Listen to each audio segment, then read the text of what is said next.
we can only prove our mettle when circumstance tests us. Alam niyo yung mga tipong parati mong sinasabi na, I'm very honest, I'm a person with integrity, ganyan. Pero pag dumating na yung panahon na iti-test na yung integrity mo, na halimbawa na tinawagan ka na, huwag ka na mag-post, bibigyan ka namin ng ganito, doon mo malalaman kung how much integrity you actually have. You cannot fool yourself with your with what you're telling yourself, because your actions will actually be the proof of the pudding. So si Inday, she could have played along with Saldico and Romualdez about the budget of DepEd. And this could have not happened to her. Her father probably would not be in jail right now kung hindi niya inatake si Romualdez. Diba? But she did all of that. Diba?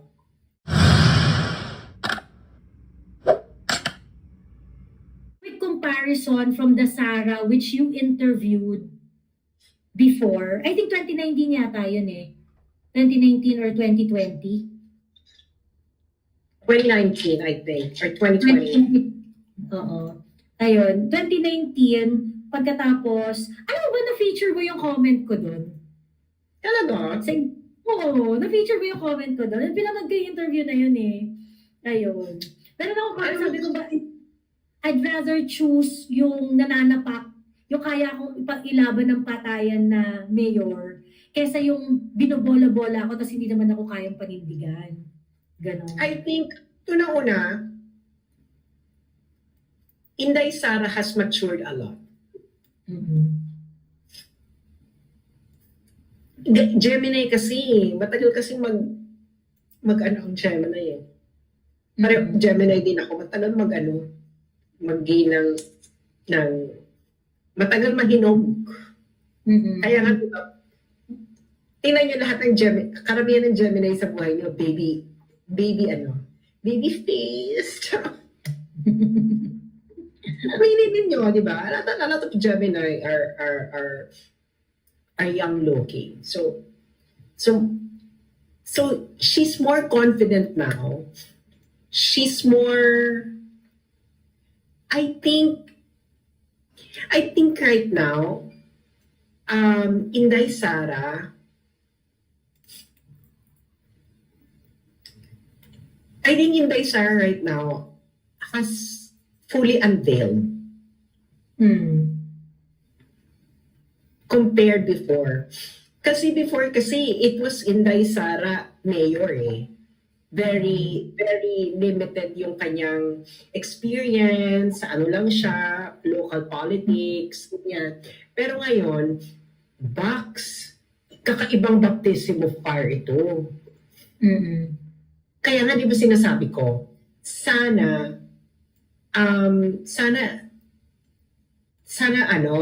Inday will not waste this suffering na pinagdaanan niya. Hindi yung hindi yung pag naging presidente ka, babalikan mo lang silang lahat. Parang that's just vengeance politics. Yung tipong, there is a reason why, sabi nga nila, di ba, someday, this suffering will be useful to you.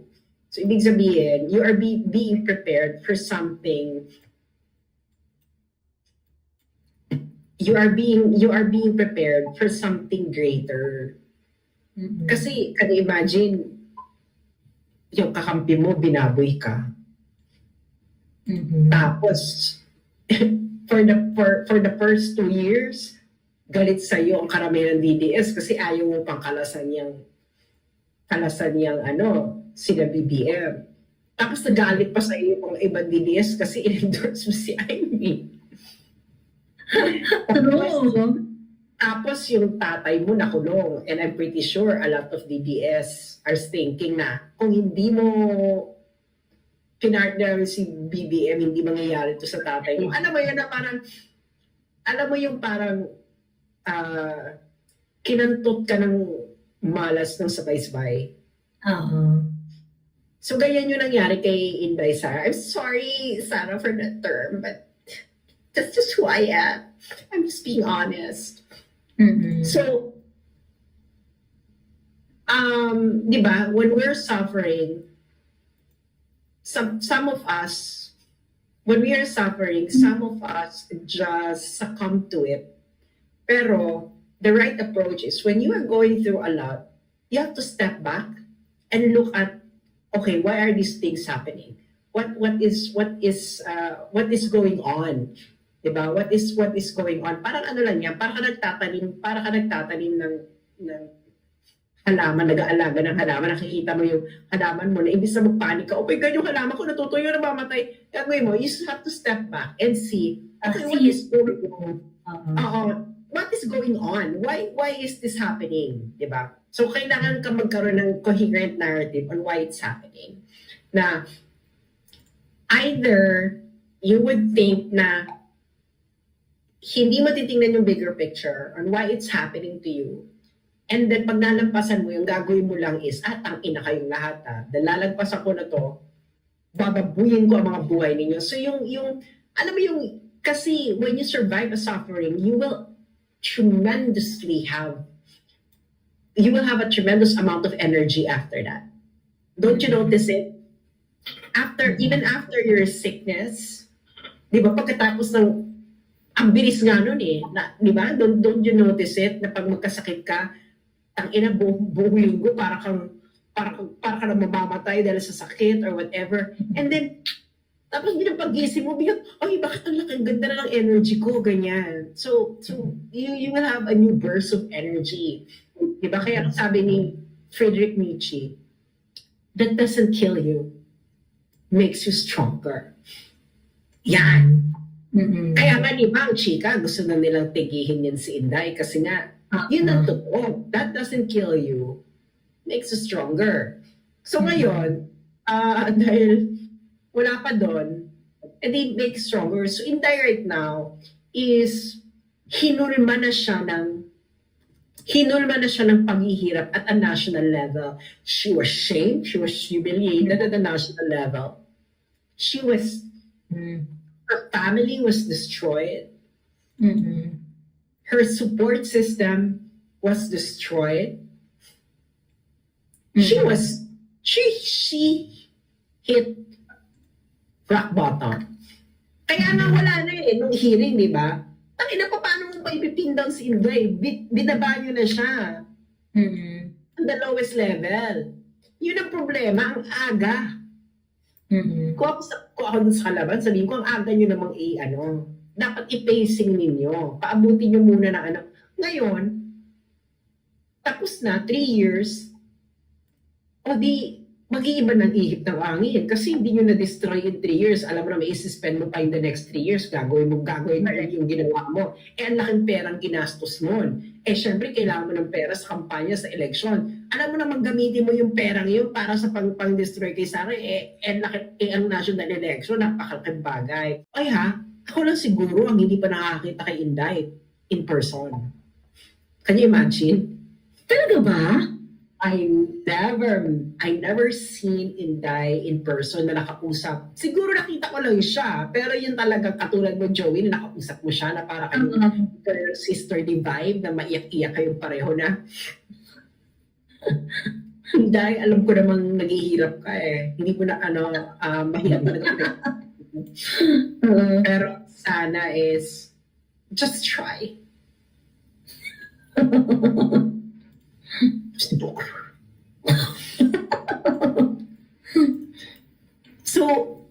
So I never met her. I was invited to attend the campaign sa Davao City noon. That's why I was in Davao City. But I didn't like her. I didn't imagine the opposite. Parang ano ba yun? Parang ano excellent? Yan ang dapat nating abangan. Ang pagtatagpo ni Sas from Afterlife at ni Inday Sara. Alam mo yun, hindi talaga kami magkatagpo. I can imagine, I met her siblings several times, but I've never met Inday Sara. Kaya kung sabihin nila, ay, ano yun ni Inday? Bex, hindi pa kami nakikita ni Inday. Sa palang buhay namin, as in, can you imagine since, nung nagsalita ako, nung nagkaroon ako ng lecture sa Davao noon, wala siya, nasa Marawi. Nagtutulong sa, Okay. nagtutulong sa Marawi. So parang, ganun yung eksena. Pero sinasabi nila na ano-ano ka ng Duterte family, ha? Hindi kayo. Nung lecture ko sa Davao, hindi naman sila nag-arrange nun. Nag-arrange nun mga private citizen ng Davao. Hindi rin sila umaten. Alam mo, wala rin mga Duterte umaten. So it was like, it's not like a full force. Oo. Wala, hindi nila eksena. Girl, pupunta ako ng Davao na hindi nila na maloloko na naman. Talaga pala sa Davao. Oo. Gusto ko lang talaga pumunta ng Davao. Hindi ako pumunta ng Davao dahil gusto ko makipag-keme-keme. Gusto ko lang pumunta dahil I feel safe here than in Manila. Ganyan.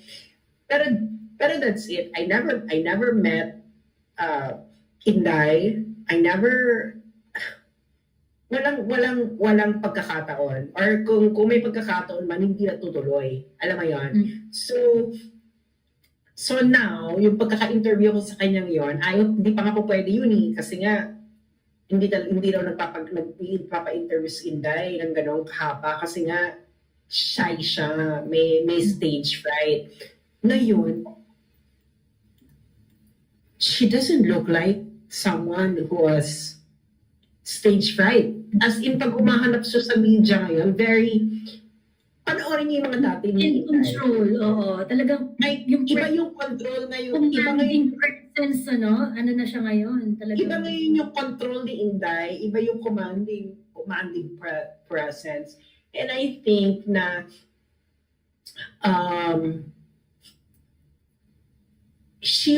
kasi aminin naman natin sa Inday, no? Nepo baby rin si Inday. Pag Nepo baby, kasi ibig sabihin, you ride on the coattails of your parents' success. Actually, inaamin naman yun ng mga Duterte siblings Kahit naman si Basten, nung nakausap ko, sabi niya sa akin na, well, hindi na natin makakila. Kaya rin naman ako nanalo kasi nga Duterte ako, ganyan. So, meron silang self-awareness. They have self-awareness that they are in their place because of their parents' success. Okay? But, si Inday, alam niya na gano'n ang kalagayan niya, but she is carving a name for herself. Kaya nga, di ba, hindi niya sinusunod yung mga advice ng tatay gano'n. Ay, hindi. Diskarte ko to, si Duterte naman, okay ra, diskarte mo yan. O, di ba, ayaw ni Digong na makipag-ano siya kay BBM, join siya. So, Inday made a lot of decisions. She stood by it. And then when the decision is failing, she was actually honest na I actually committed a mistake. And that is the mark of a great leader. Correct. Hindi ba?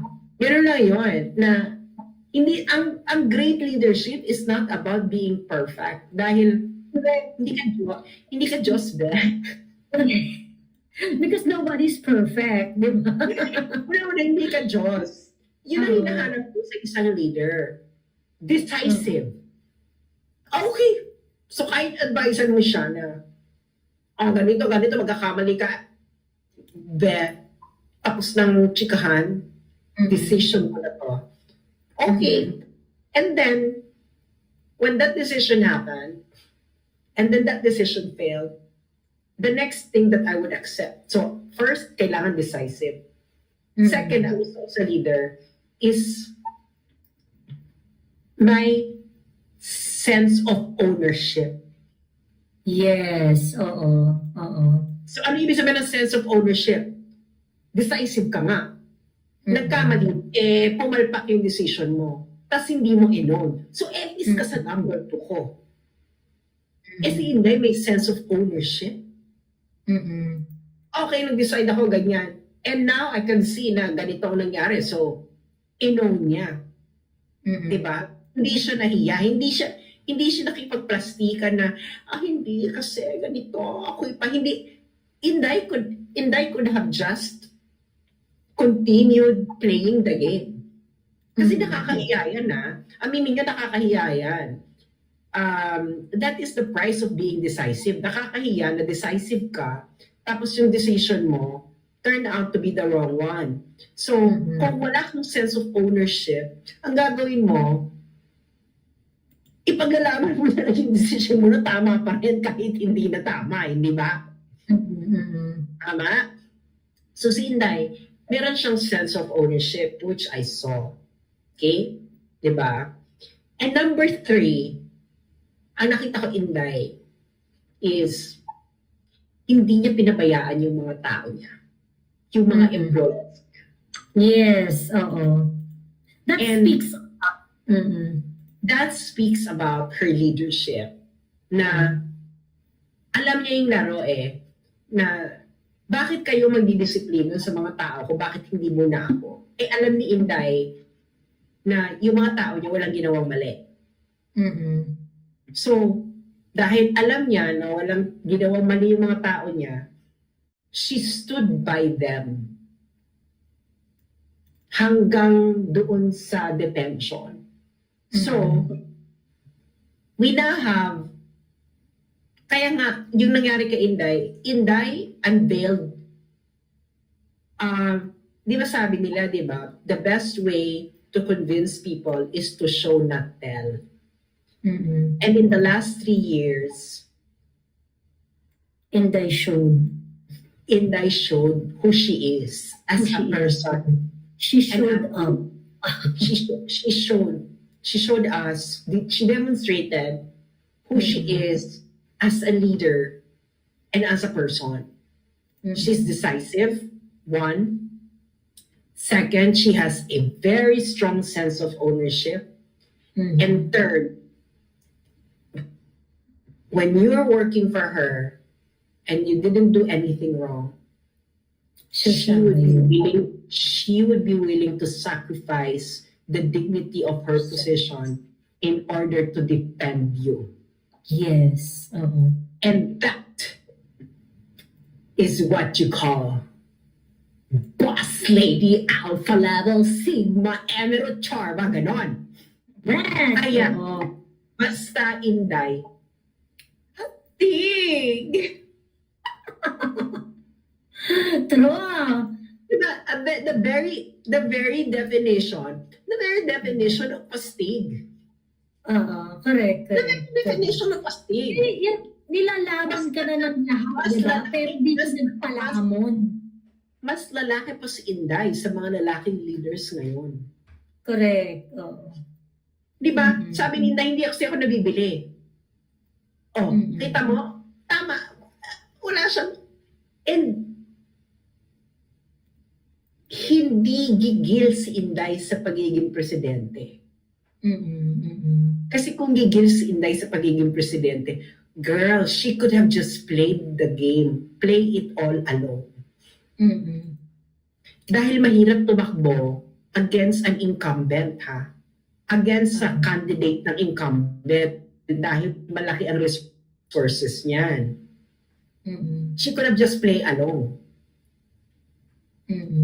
Di ba? Pero, Inday didn't. Mali ang desisyon niya na nakipag-partner kay Marcos. Okay. Hindi ba? So, ngayon,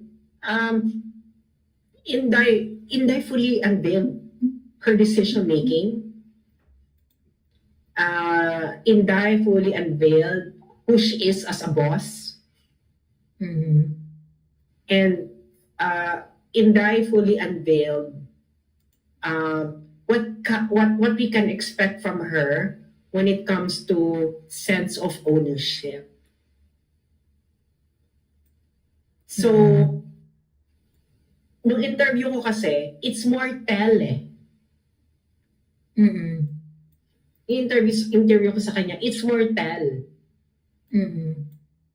Pero, we can only prove our mettle when circumstance tests us.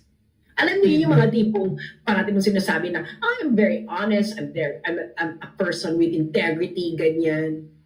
Pero pag dumating na yung panahon na iti-test na yung integrity mo, na halimbawa na tinawagan ka na, huwag ka na mag-post, bibigyan ka namin ng ganito, doon mo malalaman kung how much integrity you actually have. You can fool yourself with your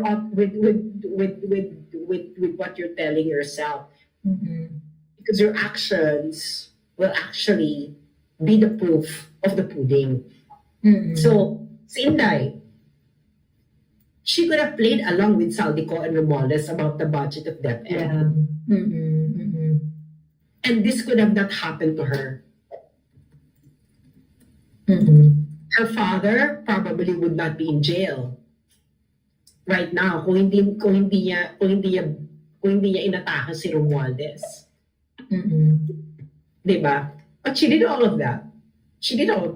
Diba? And then she has a sense of ownership na may mali. So ayun lang na wala siyang motherhood statements. She's just a straight shooter. Kaya ayaw sa kanya ng karamihan ng mga traditional politicians ngayon. Because yan din ang dahilan kung bakit ayaw siya ng ibang tao ng tatay niya noon sa Davao. Dahil si Inday ay by the book, which is part for strength and weakness. Mas bahala na siya kung paano niya ibabalance yung weakness and strength part ng being by the book. Okay? Dahil hindi naman ako si Inday, hindi naman ako magiging presidente if ever, no? So, problema mo na yung girl. Pero yun naman sasabi ko. So the difference between when I interviewed her and now, she was telling who she was during my interview, but now she's showing who she is as a leader. Decisive, has a very strong sense of ownership, and a leader who will not let her people down. She will fight for you. So, yun na yun. Inday will fight for you. Yun ang pinakita niya dun sa kanyang mga tao. She will fight for you. Basta gumawa ka ng tama, she will fight for you. And that, my friends, is an astig. Astig! Correct. So yun, yeah, I think kompleto naman na yun yung sinabi ni Sas. Feeling ko na-hasten yung ni Inday. Pero sa mga naranasan ni Inday as Vice President at yung attacking na receive ni Inday as Vice President dito sa national stage, it hastened her her political maturity. Ganun kasi yun naman biggest criticism kay Inday, na wala siya masyadong experience sa national stage. And ngayon na nakilala niya yung iba't ibang uri ng mga animal sa national stage, it really hastened her maturity. So siguro kung naging smooth sailing yung vice presidency ni Inday, tapos hanggang nakarating tayo, yung ginawa nila yung sinabi ni Inday, kung hinayaan nyo na lang akong magtrabaho at hindi nyo ako pinakialaman. O sige, inipit-ipit nyo ako, inano nyo ako, ganyan. Hininog nyo bigla si Inday. Pwede sanang bubut pa rin si Inday hanggang 2028. It's really possible It's really possible. Yung hindi pa rin siya naka-experience ng pressure, hindi pa rin siya naka-experience ng mga kung ano-anong ganyan. Kaso, binigyan niyo siya ng tubig, ng araw, ng bagyo, ng lindol, ng kung ano-ano, ganyan. So, dapat mamumunga pa si Inday sa mga susunod pang mga taon, ganon. Kaso, binigay niyo lahat ng nutrients na kailangan ni Inday para mag-bloom para mahinog. Ayan. Eh di nasa 2025 pa lang tayo, bakla, takot na kayo. Diba? Nasa 2025 pa lang tayo, takot na kayo. Ayan. So ngayon, si Mika Swansing, na galit kay Inday doon sa Public Accountability and Good Governance Committee noong 19th Congress, ay talagang hindi makakembot ng bonggang-bongga kay Inday ngayon. Kulang na lang mag-courtesy siya para kay Inday. Diba? So, kasalanan nyo rin yan. Pwedeng maging bubot pa rin si Inday sa totoo lang. Pwedeng maging bubot pa rin siya. Ganon. Yung hindi pa rin sila mag-uusap ng tatay niya, ganyan. 'Di ba? So hindi pa rin niya makukuha yung mga very, very important wisdom from the father. Ganon. Pwedeng ganon kaso nga lang, hininog ninyo. 'Di ba? Hininog nyo ng bonggang-bongga Ayan.